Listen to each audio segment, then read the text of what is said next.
අපේ තණ්ඩ ටැංක් එකට කරපු දෙයට රටාරෝට හොඳ පාඩමක් උගන්වන්න තියෙනවා. එපා. එහෙම කරන්න ඕනේ නෑ බැන්තෝ. රටාරෝගේ යානේ දැන් හොඳටම අක්‍රිය වෙලා තියෙන්නේ. මට ඔයා ගැන හරිම සන්තෝෂයි ස්නාෆ්. ඔයා නියම තණ්ඩ කැට් කෙනෙක් කියලා ඔප්පු කරලා පෙන්නුවා. එහෙනම් යාළුවනේ එන්න අපි යමු අපේ තැනට. ගිහිල්ලා අපි ඔක්කොම එකතු වෙලා විනෝද වෙමු. තණ්ඩ කැට්ස්.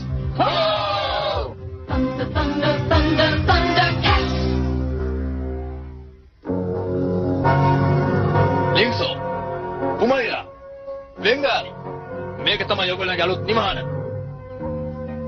කැට් වාසස්ථානය. හරියට අපේ ලෝකෙ තිබුණා වගේමයි පුමයිරා. අපි ඔයගොල්ලන්ට ස්තුති කරන්න ඕනේ. විශේෂයෙන්ම ඔයාට. ඔයා තාම අපිට නමවත් කියලා නෑ.